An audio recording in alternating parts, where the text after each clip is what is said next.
Welcome back to the Wellness Script podcast, your source of truth for all things health and wellness. My name is Lauren O'Reilly and I'm a qualified pharmacist and your host for today. On this podcast, we talk a lot about sleep, stress and movement, but there's one pillar of well-being that we rarely mention, and it might be the one that keeps us up at night the most. It's money. Financial worry is one of the biggest sources of stress that there is, and as a pharmacist, I see how that stress shows up in the body every single day.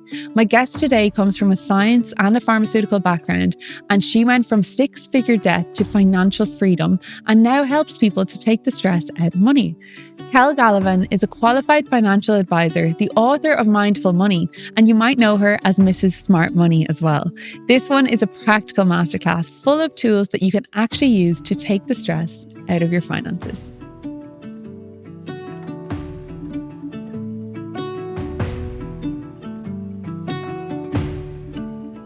Kel, you are so welcome to the Wellness Script podcast. It is really great to be here, Lauren. I'm delighted. Thank you so much. We are Kildare women and we both have a science background. We were just talking there about how you used to work in the pharmaceutical industry, and you've been on a whole journey, which is why I wanted to talk to you about, financial well-being in each of the peaks and troughs of what you've been through in your life. There's been that kind of financial well-being piece and how it's ebbed and flowed. So you might take us back to where this began, where your interest in finances, I suppose, started. That is a big question, Lauren. I did not have an interest in finance for the longest time. Okay. What happened was life forced me to start taking interest in my finances. So what I mean when I say that is, I was like how many other people back in the 2000s where we were watching Confessions of a Shopaholic and, nice shoes and all these kind of things. And while I wouldn't necessarily go mad, I never had credit card debt or anything like that. There was massive pressure. All these TV shows like RT and all the TV stations had you get on the property ladder and fly the nest and all these kind of things. So I remember quite literally one day going, do you know what? I'd finished up one job and I'd actually moved back into my dad's house to start up the new job. And I was saying, okay, well, I finished up a lease. Will I go renting again or will I buy a house? Now, I had no savings. I had nothing. But I remember waking up one morning going, do you know what? I'm going to buy a house. Everybody else is buying a house, so it can't be that bad. I'm going to buy a house. Yes. This is 2006. Okay. And in my mid-20s brain, I was going to be well able to do this. Very different to now. So I do apologize to anybody who's looking for a mortgage now. It was a different time. I sound like the last generation. It was a different time. It was a different time. But it was because I literally that morning got up and I said it to my dad and he went, are you really? And I said, yeah, I am. So I drove to our local town. I didn't really think much about this. And I walked into the estate agent and the estate agent said, look, okay, sure, you can buy a house. Do you want a new house or a second-hand house? And I went, new house? Yeah, of course. New house, of course, I want a new house. Yeah. And he goes, okay, well, you can have this house or this house. And they showed me two plans. And I kind of literally went, that one. Are you serious? Right? And then he goes, okay, you can have that, but you need your deposit in by 3 p.m. today, or it goes up by €5,000. Oh my God. It was this really fast movement, and I couldn't even see the house, nothing. And so I said, okay, no problem. Surely I do have my deposit. I do. So I went down to my own bank and I didn't even have mortgage approval. Wow. Half an hour later, I came out with mortgage approval for 7.5 times my income. And I was only a few weeks into this new job. Oh my God. When I think back on it now, and to be fair, I signed on the dotted line for that. I didn't understand what I was doing, but I had my mortgage approval. Now I needed a deposit and the time was ticking. I had till 3:00 to get this deposit in. So I went down to one of my credit unions and I just said, look, I need a loan. Nobody directly asked me what the loan was for. So I suddenly had my deposit. So I went up, had proof of my deposit, had proof of everything. And then about 8 months later, I was able to move into this house. Oh my God. Literally a couple of months after that, the market crashed. So I was suddenly there. I was single at the time. I was going to ask you were on your own. Okay. Single at the time. Recession hit really badly. But at this stage, I'd had my boyfriend, now husband. Yes. But you had bought the house on your own. I'd bought the house on my own. And fast forward a few years, it was just my money coming in. His company that he'd worked for 15 years, they had folded. We had a kid, our 2 kids were born in this kind of 5 or 6 year window, but the house turned into a ghost estate. It lost half its value. We ended up, we couldn't live there. For loads of different things had just went wrong with it. So we ended up paying that mortgage while renting, while having 2 kids in creche, while my husband retrained, and it was just my income coming in. Wow. So suddenly we had 6 figures of debt, nothing to show for it. But if you sign on the dotted line for anything, like that's your signature, you have to pay that money back. Yes. And it took us a decade to get out of that. So when you hear stories of pinch the collar, we had nothing. There was no holidays, no clothes, no anything. Even though my salary was creeping up and on paper, I was looking okay. But there was nothing in the tank. We were literally shoveling money into a hole for a house that it was just paying off a mortgage. There was no house attached to it because we ended up selling it for half what we bought it for because I couldn't juggle all the different debts at the same time. So it was a massive loss locked in there. Okay. And anyway, fast forward about 10 years, so the kids were getting a bit older. And I did enjoy my job. Don't get me wrong. Yes. But it was full on. And in my mind, I was always in scarcity, always chasing money. Okay. And I remember one day going to pick my son up from school. And I remember standing in the yard and waiting, and all the different parents were coming and going. I knew nobody because I was working all the time. I was doing evenings, I was doing weekends, I was doing anything I could to get more money in the door. And eventually everybody left and I was standing there, Billy no mates in the yard. Yeah. And the teacher, very nice woman, stuck her head out the door and she goes, "Sorry, who are you?" And I said, "Well, I'm here to collect my son." And she goes, "Well, I don't know who you are, so you can't collect anybody." Oh, wow. Now, when the day comes when you actually can't collect your own child from school, now to be fair, the school was right. You don't just hand children out to random people. But it really held up the mirror to my life and what I was doing. And I kind of went, whoa, like this can't be like, I'm not seeing my kids because my husband dropped them off to school, childminder collected them. So I wasn't seeing them. And I want to see my kids more. I really loved my job, but everything was about bringing in the money. Yes. And that's not how I want to live my life. I want to live my life in a different way. And now I had over the few years kind of started playing around with investing and things like that. But in the early days of investing, it's always going to be hit or miss. I was learning it all myself. I was not a natural investor and I was not naturally good with money, but we're getting somewhere. We're getting a little bit of traction. Okay. So long story short, I kind of went, my kids, they're only passing through. A couple of years, they're going to be off designing their own lives. And they'll be gone. You can't rewind that time. Yes. So I thought, okay, I can always earn money. I have no problem working. I will always work, but I can't turn back time.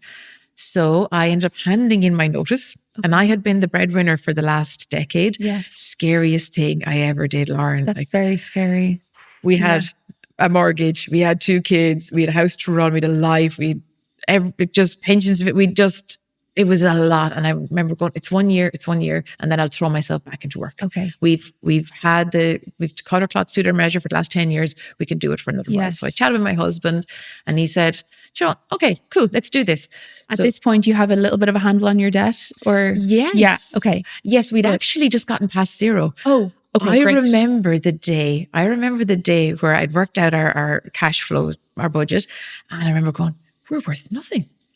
Oh, great. We're actually worth zero. And it was one of the best days ever. We finally weren't worth less than nothing. Yeah, you weren't in the red. To be worth zero. Okay. Is the most amazing feeling when you spent the last decade just throwing money to get rid of debt. It was cool. Now we're like at ground zero. Now we can build. That's a really good framing for people, for anyone who maybe doesn't have savings, but they're like, oh, I have nothing. Well, at least you have, you're at that zero. So from there you can build, Yeah. Or even if you're below zero, but you've moved forward, even if it's only a small amount, that's moving forward. Yes. And that is something to take pride in, right? Taking that bit of a handle on things. Yes. That is huge. And yes, we'd love to be further. We'd always love to be further, but we start where we start and you build from there. Yes.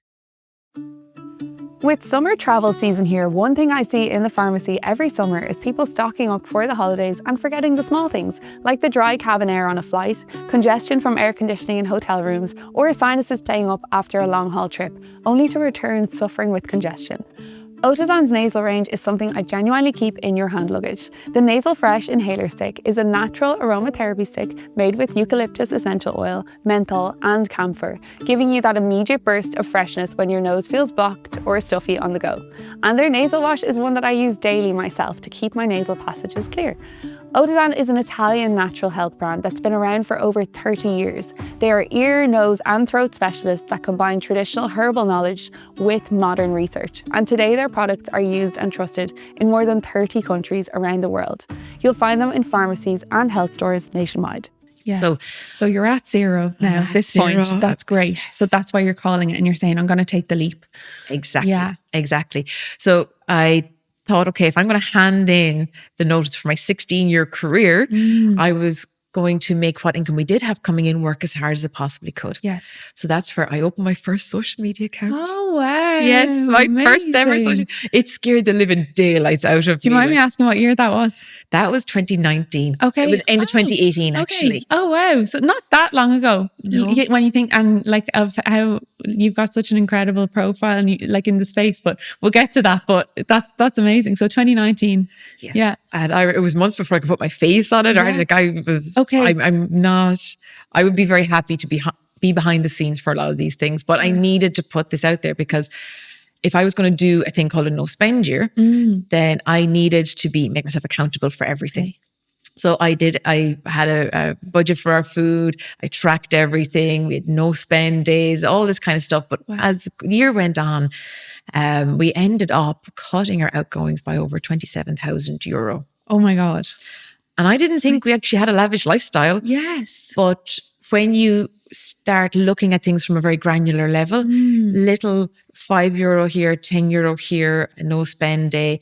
Now, part of it was I didn't buy clothes for the year. Okay. I stopped dyeing my hair. Okay. We just watched everything. I cooked from scratch. Okay. I managed my shopping really well. I put my shopping up in my stories. And when I think back to that time, like I used to have a recipe that I'd put up and I used to get 3 dinners out of 1 chicken. Wow. Like when I think back to that time. Yes. Yeah. It was like very simple. It was like the chicken breasts, then the rest of the chicken, and then the bones and the skin would be like a stew or something. So you get, I don't know, like a fajitas, burrito, something like that out of the first. You get a decent curry out of the second and a nice minestrone or something out of the third with fresh bread.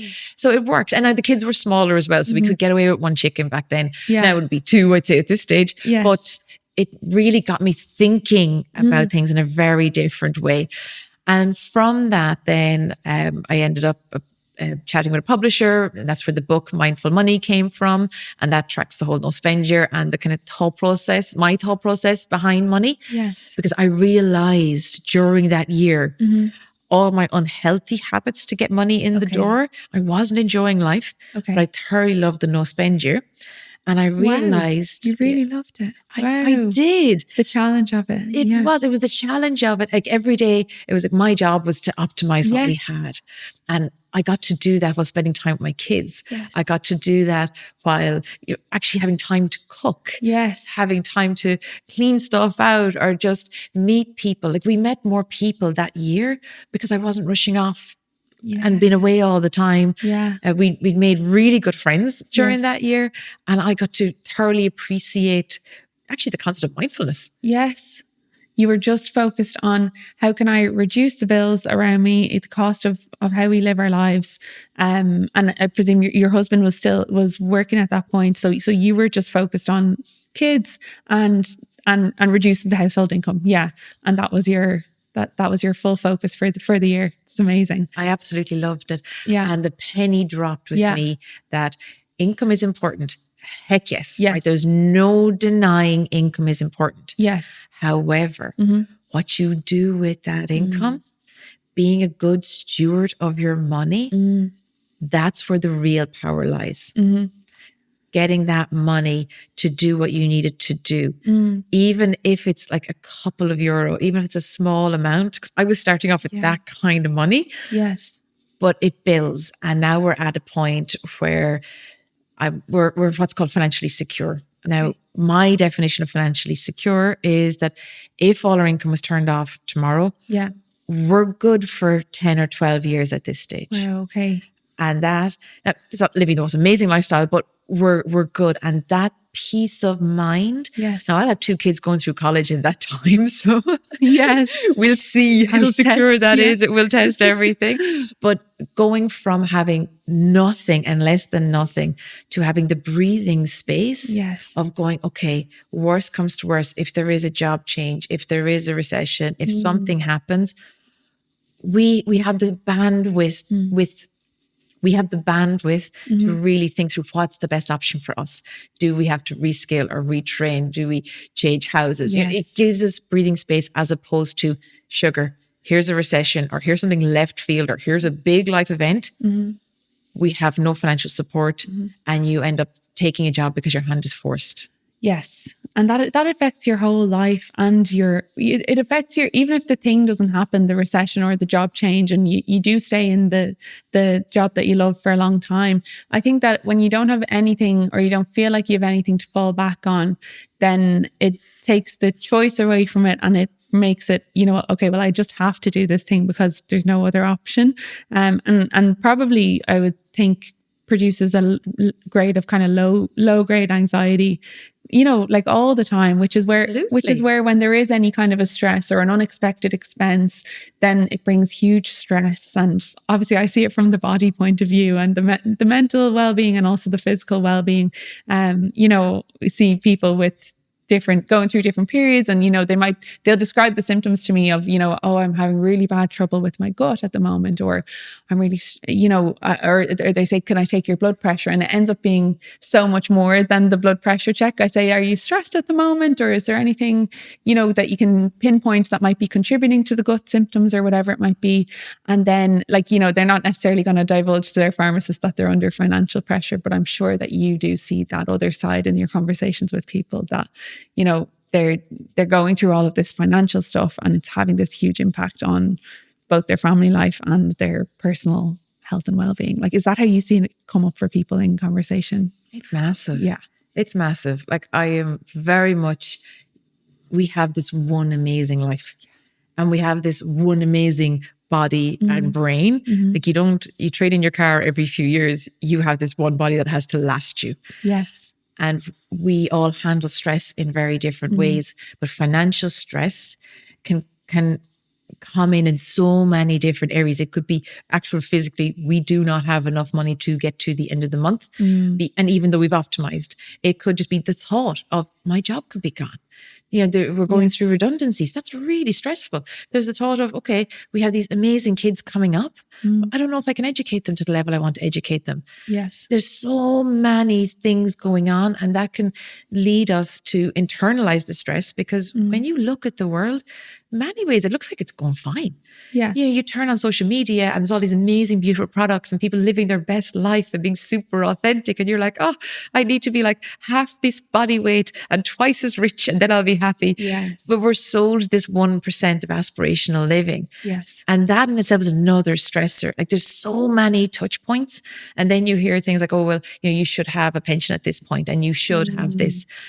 And that word should, I really do not like this word. I take a very different view on the word should. Anything, when you find yourself using the word I should, Yes. anything that comes after it, please discard it. Okay. Because often it's a social pressure when you actually break it down. I should be thinner. I should look this way. I should be better off. It's often a social pressure that we have taken on. Now, we don't necessarily ask to take these on. Yes. Quite often, if you're dipped in something for long enough, something's going to stick. We are not Teflon, we are human. Yes. And something will stick. And we're also very social creatures. And we want to be seen to be doing well. And we want people to be proud of us. And we want to look like we're successful and look like we have it together. The reality is, most of us don't. Yeah. And you probably get the inside scoop on that. People probably open up to you about, what's really going on. And, I see a little bit of it as well, that, we're all just figuring it out. And I think, like, maybe, well, obviously for you, it was glaringly obvious that you had financial issues because, you were facing them every month. But I wonder, how could people become more aware of the impact that finances are having on their, I suppose, their well-being, or just on their psyche. If like, how can you pinpoint that? How do you even start to explore something that maybe you're not aware that it's causing you this kind of anxiety in the background? Actually, I was not aware Okay. I had this many financial issues. Like, it seems odd to look back and say, yes, we had 6 figures of debt because we made a bad decision, or I made a bad decision and gave that millstone to my lovely husband. I didn't see it like that. Okay. I saw it as, I am no good with money. Okay. I will never get ahead. I will never deserve to have anything good in my life. I'm not capable. I shouldn't be given responsibility. So very quickly, the narrative goes from this external locus of control of, there was a recession. I didn't understand finances. My financial literacy was really low, but I didn't even know the word financial literacy back then. It wasn't a thing. Both of us, we have a science background, and people listening, they will have amazing backgrounds where they're absolutely experts in what they do. Yes. They are hugely great in their field. They're great with people. They have great skills. They have great education. They have great everything. And that's what and I really like our educational system. People will have different opinions on it, but I think we have a very strong one, and we create amazingly good people, and we have an amazing workforce. But all of that energy goes into you getting that qualification, yes, and being that expert in your field and being amazing. But nobody really tells you what to do with this money that comes in. Your thank you for a job well done, for your life's work, your energy, your everything. You get a paycheck for that. Yes. It all distills down to this paycheck. And you get it in your hand, and you're looking around going, well, nobody's talking about it, so they almost know what to do. So I'm just going to pretend. I'm going to just close my eyes and do what I think everybody else is doing and hope it all works out. And we're expected to rock up to retirement with pensions and houses paid off and beautifully turned out educated kids and holidays and second homes and all this thing. Yeah. But nobody gives you any guidance with that. And I think that's a big, big ask. So I didn't understand. I didn't know what I didn't know, is how I'll put it. Yes. And the amount of amazing, well-educated people, and they're struggling behind the scenes because nobody taught them the ABCs, the basics around money, the power of a pension, the power of saving, understanding the difference between different types of savings, understanding the difference between different types of debt, understanding different types of investments. And these are things that are quite common in some other countries. It's not common in Ireland, and it's not that common in Europe.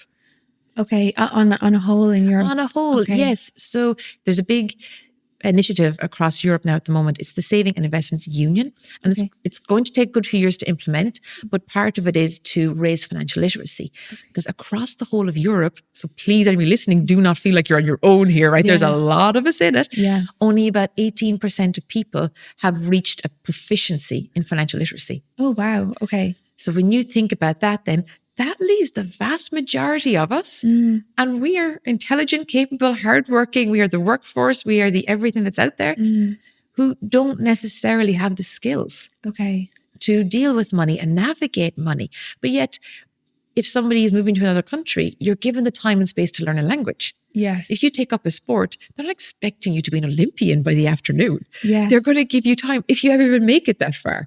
But you can be fairly good at indoor soccer or something like that. But it'll take a little while to get your head around it. But we never seem to give ourselves the time and space to learn about money. We don't. And do you think that comes from a kind of an avoidance? Like, is it a scary topic for people like that?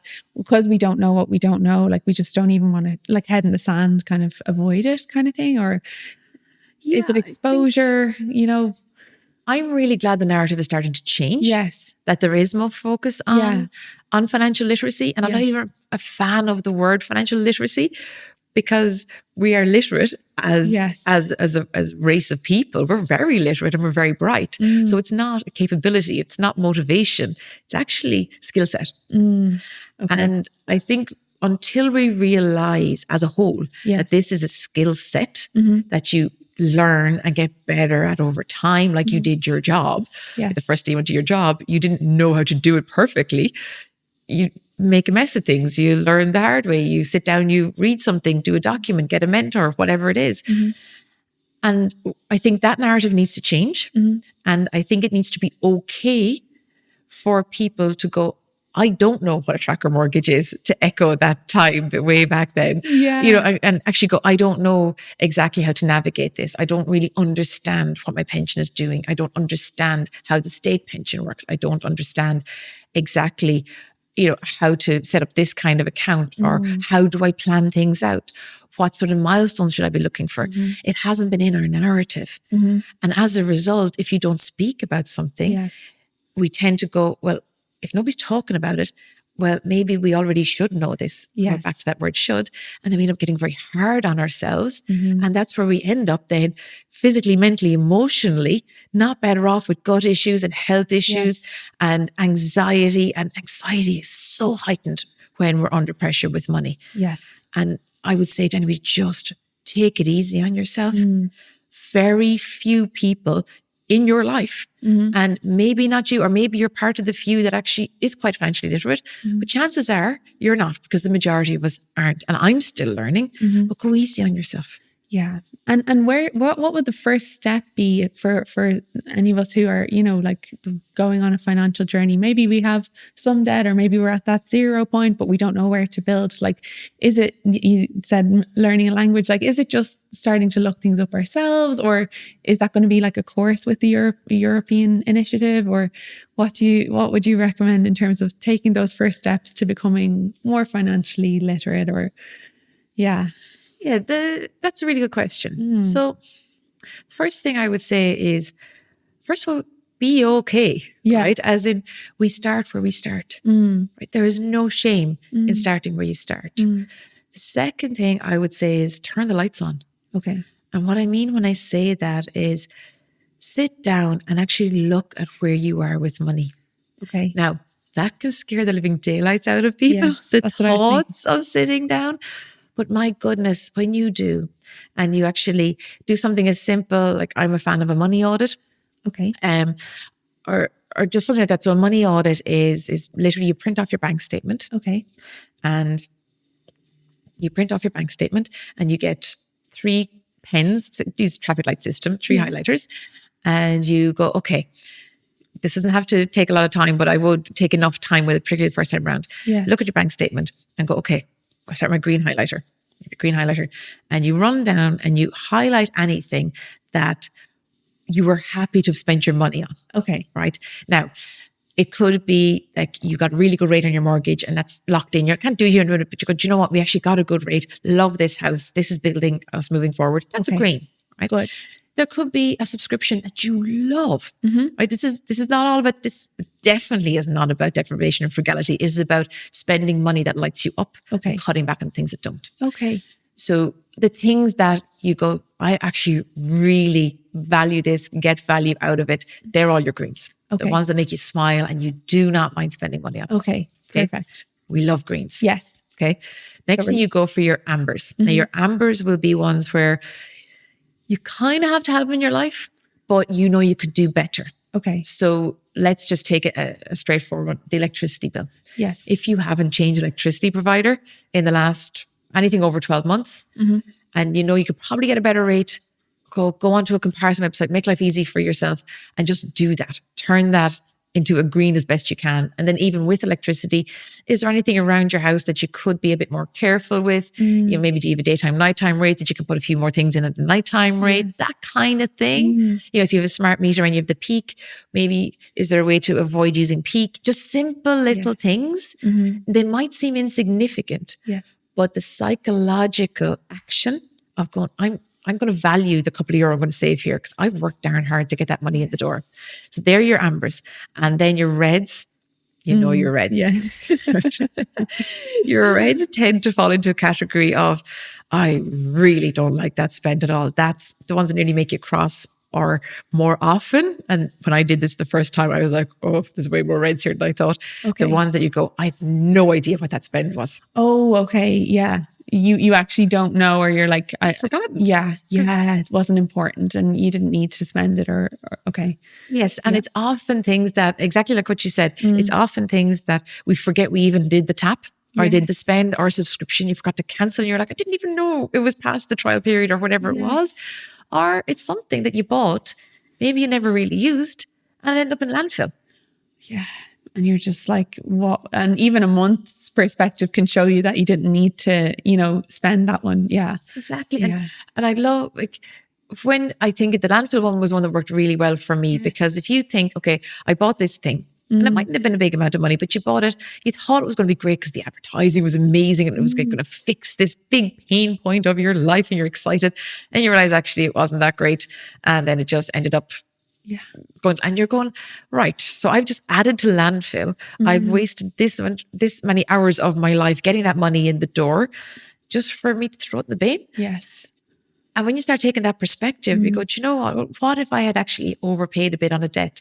Or what if I put it towards a nice holiday? Yes. Or something that would really light you up, that goes, something you love that you get to keep forever, that you saved up for, whatever it is. You're going to be happier with those things. Yes. And when you slow down on the forgotten / landfill spends, the reds, and you start having more ambers and ideally greens, like the job is to get as many greens as possible, because you can't not spend money. Of course. Right? Yeah. And there should be no guilt to spending money, but it needs to align with who you are. Okay. So turn the lights on is what I would say first. Okay. And quite often, like, things aren't necessarily as bad as what we think they are. And you can't know that until you look at your starting point. This episode is sponsored by Elav Skincare. Elav is an Irish skincare brand whose sensitive skincare story started in 1934, so there's over 90 years of skincare expertise behind everything they do. It was founded in Ireland by the Gardner family apothecary, and 4 generations of the Gardner family have helped people with anything from minor irritation to sensitive and reactive skin types, which are conditions I come across all the time as a pharmacist, and something that I know so many of you are navigating too. Today, their award-winning skincare innovations are at the forefront of dermatology, free from sulfates, alcohol, perfume, and artificial colours, ensuring that they leave in what's suitable for all skin types, which is why for years I've been happy to recommend their products to both my patients and my community alike. With Elav products, you give your skin what it needs and not what it doesn't.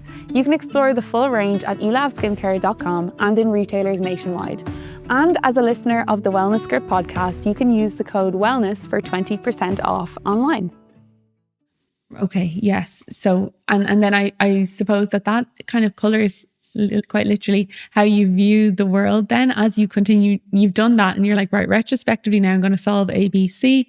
But then when it comes to making new decisions about new expenses, whether like say you're like, oh, we better get health insurance, for example. That's something that is important to me. We're at a certain stage of life, whatever.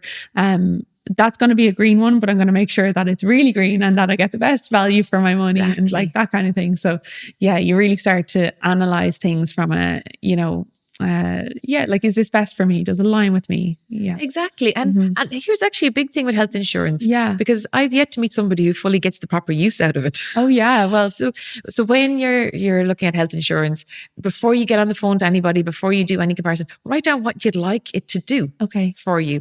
If it's day-to-day medical expenses, if it's physio, if you're coming into like a fertility journey, something like that. Think, what are the things I would like? Okay, and that's your criteria going in. Yes. Because health insurance can be quite an emotional thing, because you're going, well, what if I do need a hospital? What if there is an accident? So it can get quite expensive quite quickly, but think of the things that you'd absolutely need and know what you get, because you might be going to the GP or going to physio, or even a lot of the holistic therapies are brought underneath it now, or gym membership can be brought underneath it. Yes. Make sure you're claiming it back. Yes. Get that money back in your pocket.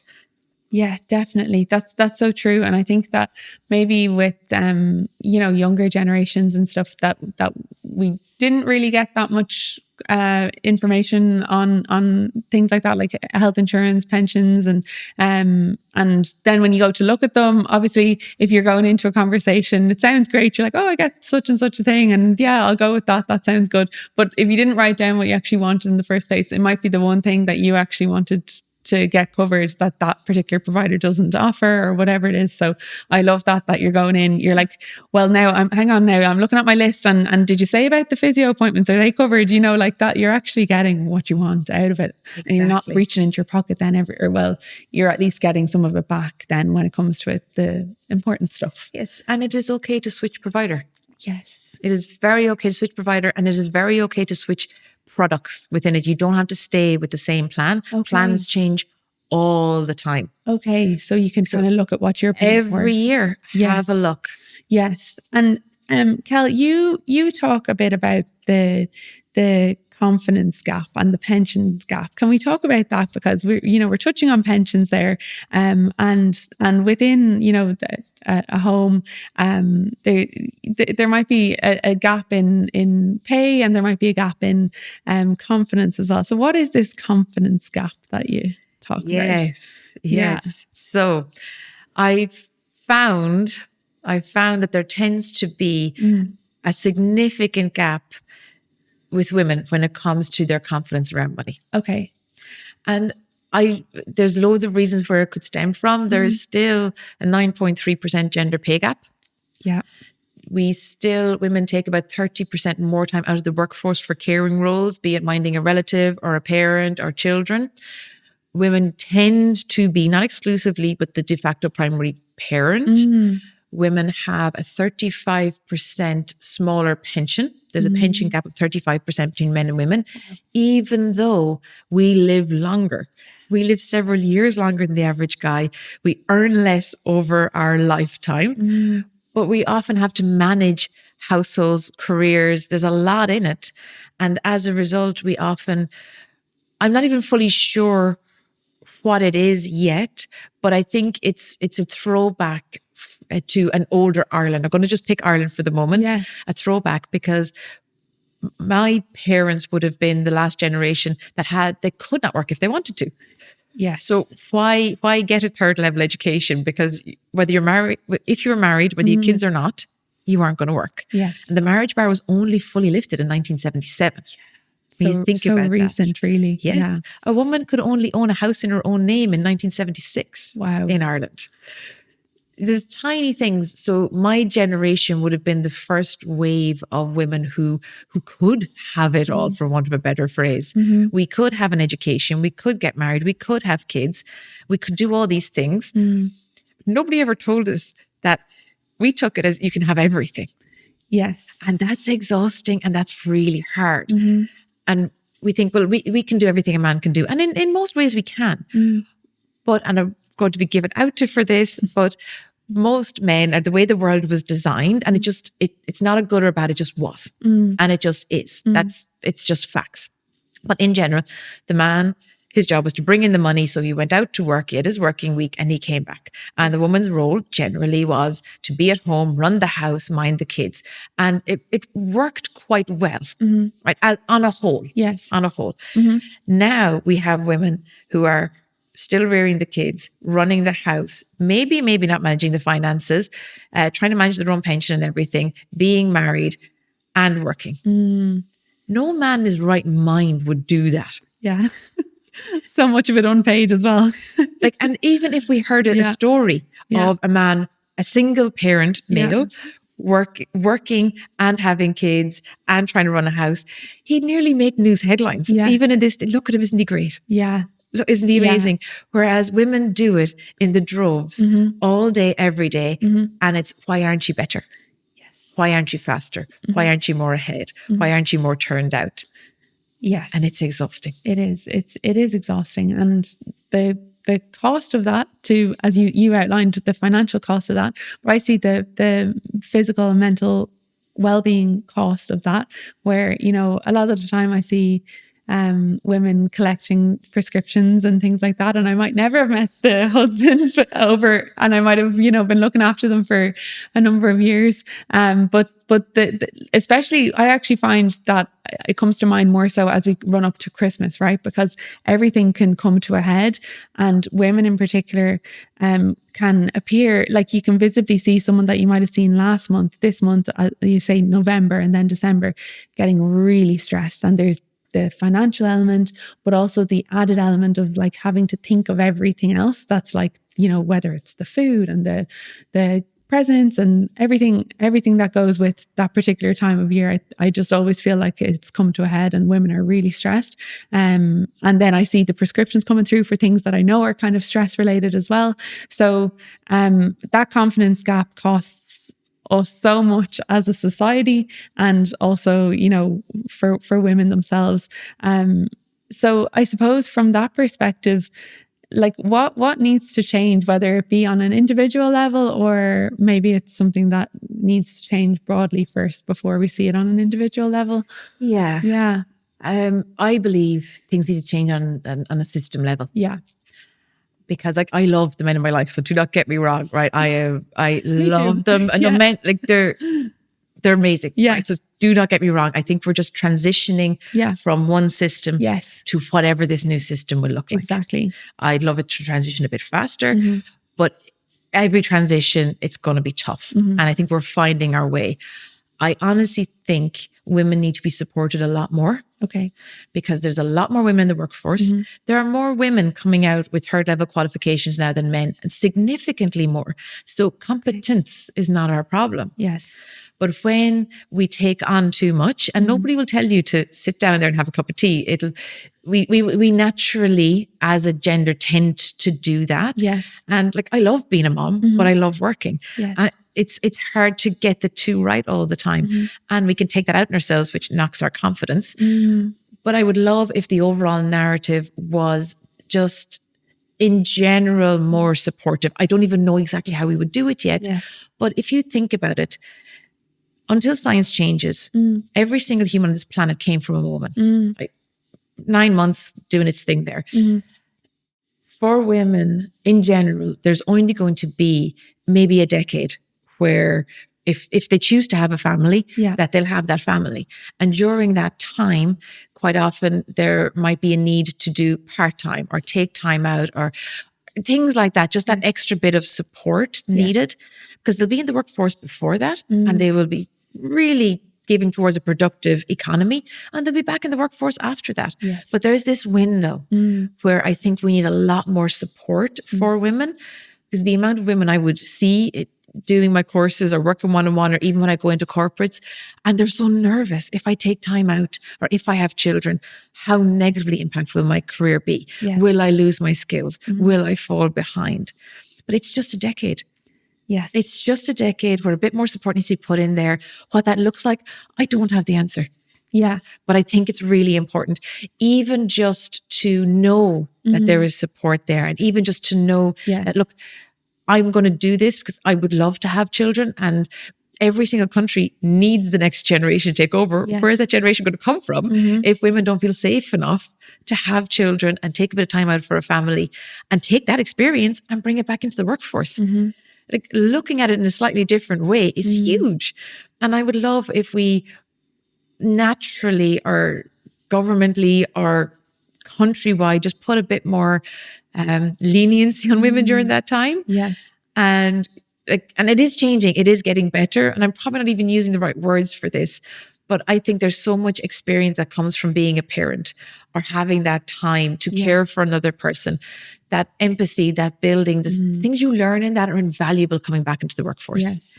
And I would love if that was supported more, because I think everybody would be better if we valued that phase in time just that bit more and supported women to help them go, okay, we'll support you during this. Yes. And you're going to come back and you're going to give it socks for how many more decades? And I know many of us would be very happy doing that system. Yes. And I would love to see more of that, because at the moment, just like we're talking about money earlier, if it's not spoken about and if it isn't socially accepted as this is the phase we're going to support, then we tend to take it out on ourselves. I'm not a good enough parent. I'm not good enough at my job. I'm not.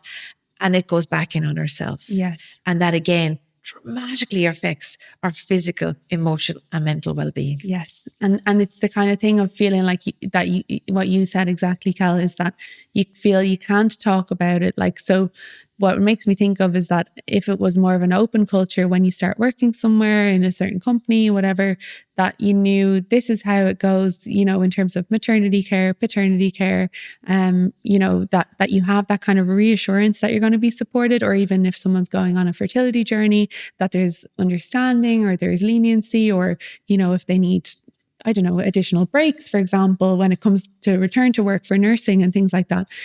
Just having that all, I think, laid out from the outset makes you feel so much more comfortable, reassured, and not like, really scared that if I suddenly tell my boss or my coworkers that I'm, expecting, that it means that, it's going to negatively impact my career in some way, because that's another stress on people and affects decision making and ultimately like the course of your life and your happiness. So I think that open culture and understanding and having allowances for real life situations that women are going through is the gap, and I think maybe that also comes from having more women in leadership positions as well, because there's an understanding there, and that's how it gets brought into policy and that kind of thing too on a company level. But mandating that at a more broad and societal level will mean that there's less variation in that. Some people be like, oh, my employer is amazing and I've always been so happy, versus like, no, I've had an awful experience with family planning or with whatever it might be. So definitely think it's on a broader level. And then hopefully we start to see improvements on the individual level as well. Do you know, I think we will. And I think things are happening though, to be fair. And I never want to sound negative with this. I do believe we're moving towards a much more positive world, because there are some amazing companies out there that genuinely support women. They see the value, they understand the bigger picture. Yes. And it is getting so much better. But the second thing is, again, we're part of the EU. There's a new directive after coming out about just gender parity. There's a new directive after coming out around pay transparency. Okay. And that's a huge one for women, where now you can actually see more into how people are paid, and men and women need to be paid equally. Oh, wow. And that's quite recent, and that's so, so positive. And I recommend everybody reading up on that, because I think that's going to really do a big jump in getting rid of that gender pay gap, particularly if you have the same level of experience, but you've taken a maternity leave. Well, now you can go back and just make sure that everything is nice and level and playing. Oh, wow. Yeah, that is really good. That's a game changer. So you Totally can see it. They have to be transparent about that. Okay, that's really interesting. Oh, there's some amazing things coming down the line, which is so good. So it is all positive. Yes. We're just in that messy transition middle piece. Yeah. Okay, that makes a lot of sense. That's super interesting. And when it comes to, you mentioned about pensions with women in particular, but pensions in general, I suppose, in Ireland, how do we fare when it comes? Do we avoid that? Is that something we value, or? I think I am a huge cheerleader of a pension. Yes. Right, I am. But I also understand that pensions can be hard to get your head around, because I'm coming from a time in my life where in my lifetime, I have cashed in 2 pensions. Oh, wow. If I could get younger me and slap her across the back of the head, I would. But I didn't understand the power of a pension. Yes. I didn't understand what it could do for me. Okay. And anybody who has a pension, please stay putting money into it. It is one of the few times that you get free money from the government, because it's income tax free. If you're working with a company, you'll have an occupational pension scheme more often than not. They often do a match. Yes. So get that money in. It's like getting a pay rise and a big tax incentive. And it's one of the few times a working person gets free money. Okay. And do it for yourself, because the earlier you start and the more you can put in, even if it's only a small amount at the start, that has time to grow. Yes. Because you're going to come to a point in your life where you may not want to work, or you can't work. Yes. How are you going to have a life if you don't have a bit of money there to support you? Yes. And your pension is going to be a huge part of that. Because when the pension came out, it was 1908. Oh, wow. And it came out, this was not that old a concept, right? Yeah. It's actually not long over 100 years old. It was a tiny, paltry amount of money. And people couldn't start claiming it till they were 70 years of age. Oh, wow. Okay. Yes. And at that time, they were expecting people to kind of live maybe 4 years after starting. Wow. Yeah. Yes. So it's just a short little time to gap Yeah, to so it fill the wasn't a gap. big thing. Okay. You know, so the government gave you a couple of shillings or whatever it was, and then you got that, and that kind of kept you, doing okay. Yeah. But now we're in a different ballgame. Now we're living 20, 30 years longer past retirement. Retirement has started earlier. Yes. And we're living a lot longer. And it's not just that we're living. Now you want a quality of life. You want to be able to do nice things, travel, relax, enjoy the fruits of your work. Yes. How are you going to do that? Because the state pension, and we have a state pension, which is great, but it is not necessarily enough to live a full life. Yes. And it's not necessarily enough to do things that you really want to do in those further on years of life. Yes. So that pension, that is your freedom. That is your income for the future. So every cent, every euro you put away, that's going to multiply over time. It's going to grow tax-free. It goes in tax-free, grows tax-free. There's extra money on the table, which is great. And then you can draw chunks of it down tax-free. And there are limits and thresholds and things like that. But think of that as your future paycheck. Yes. Think of that as you're going to be your own employer when you're older, and you want to get well paid for your experience and life's work. And that's what you need to think about when it comes to this. So if you don't have a pension, start one. Okay. If you have one, try and put a bit more into it. I'd be a fan of aiming for maxing out your pension. Okay. That's not necessarily the easiest thing to do in the world. We're in a high cost of living country, and we're in cost of living reality. I don't think it's a crisis anymore. I think this is just it. Okay. But anything you can put towards your pension, do it. Okay. Yeah. Hey, just a quick one. If you're worried about remembering everything from today's episode, you don't have to. You can download a full guide for every episode summarizing all the key points over at wellnessscriptpod.com. And while we're having a chat, make sure to hit subscribe wherever you're listening so that you don't miss the next episode. It's interesting, like you say, that you're your employer, and I think of all the independence that it gives. I see so many older people in a pharmacy setting naturally, and like the people who have the most independence are generally the most well in their older years. And like whenever I talk about even bone health, for example, I talk about, strength training and how that sets us up to be healthier. I want to be a nice, strong granny if I can be, and I always think that we're paying into our bone pension because we build up our bone now so that we have strong bones later, and we're not going to be frail or suffer from a fall where we have a massive break of bone and that affects our independence. So I kind of think of the two together. We're paying into our kind of health pension by controlling what we can control. Obviously we can't control everything, but we do what we can. And then when we have money to support us as well, like that has such a huge impact in terms of options. And when I see people create their own options then through their finance and through maybe being able to travel or to, basically I see people going to the sun and they feel better for that, So all of these different options that we can create through pensions, with our partner, or whether we're by ourselves, just gives us that independence when we're older, and I just see that having such a positive impact on health, well-being, longevity, you name it, and just taking that stress away from your future older self, I think is absolutely key. And I love you using the word choices. Yeah. Because quite often, and particularly in the earlier days of money, when we start managing it and trying to become a better steward of it, we have to quite often make hard decision after hard decision. And a decision is a tough thing to make because you are physically cutting something out. You do that when you have to. But the idea then is as you build and you're making hard decision, then you're making decisions. And then you come to a point where you're making choices. Yeah. And the world of choices, that is the lightest, most lovely feeling in the world. And when you're back making hard decisions, you think you're never going to get there. Yes. I thought I would never get out of debt. I thought I would never get ahead. I thought I would never be an investor. I thought I would never be any of these things. Doing all those small things well over time, making awful hard decisions. There comes a point then where choice starts to come into play. Yes. And please think of your pension as the ultimate choice bringer.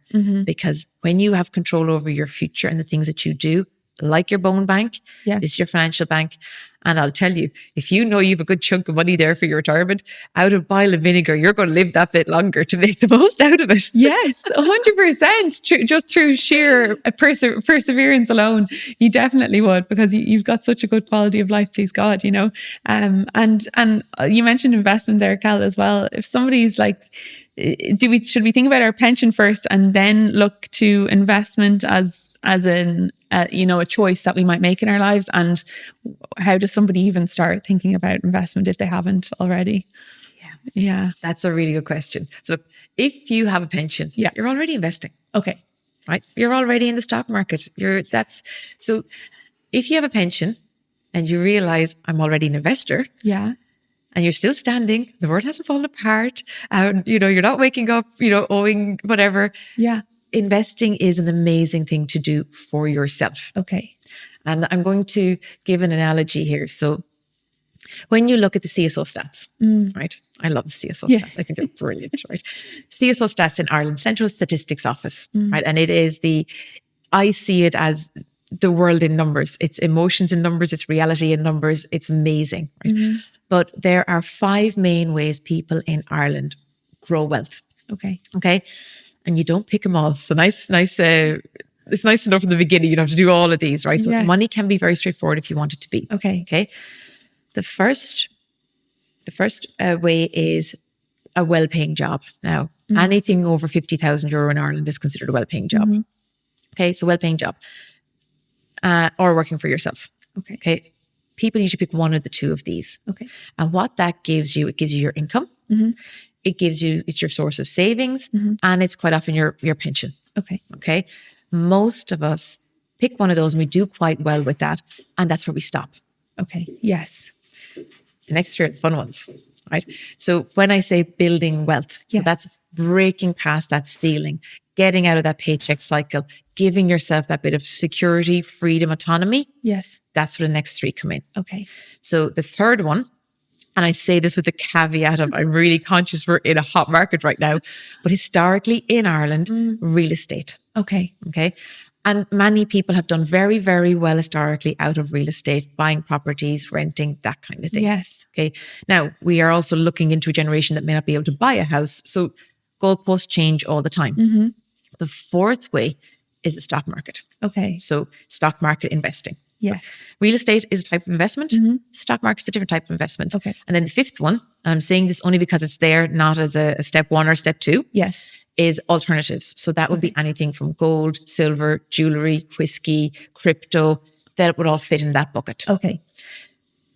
They are very valid. Please do not let it be your step 1 or step 2. Gotcha. Right? Get the foundations in first. Yes. So realistically in Ireland where we are, the one that actually democratizes wealth for the average person is stock market investing. Okay. And I have yet to meet a person, and I'm thinking people I have coached one-on-one, I've done group coaching with, that I've gone into corporates and done investing training with. I have a course called Become a Confident Investor. Hundreds of people have gone through that. Amazing. I have yet to meet somebody who has not been able to invest. Okay. And actually become a confident investor and competent investor. Once they've done that kind of groundwork. Exactly. Yes. Okay. It is a skill. Yes. And once you learn the skill, it's another string in your bow. Yeah. It's nothing to be scared of. Okay. And it is not about looking at candlestick graphs and listen to the guy on YouTube going, buy, sell, buy. It's nothing like that. Yes. Proper, long-term, successful investors, it's like watching paint dry. Okay, you have to be patient. Yes. But it's also the duller you make your investments. Yeah. The more you can sleep at night. Slow and steady. Okay. Slow and steady. Okay. That's what's going to build it up for you slowly but surely. Okay. So the very first step when it comes to investing is give yourself permission to learn the skill of it, but also believe that you can.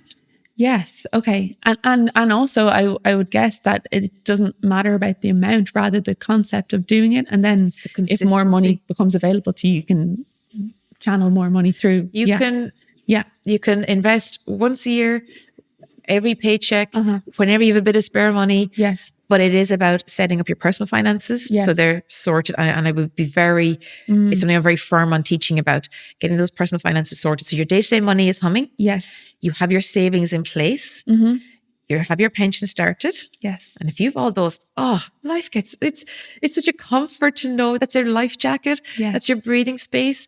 Because they're the things that protect you from the job loss, the recession. And a lot of things have to go wrong before you need to touch any investments that you have made. Yes. So they're on the outside line of that. And I know there's plenty of kind of horror stories out there when it comes to investing. But I, again, have yet to meet somebody who fell foul of investing, who had their life jacket on. Yeah. Okay. When you have that life jacket on and your personal finances are just nice, and it doesn't take an age to do that, and it doesn't have to be complex. It can be very straightforward. Okay. When you have that on, the idea is you put money in for at least 5, 7, 10 plus years. Okay.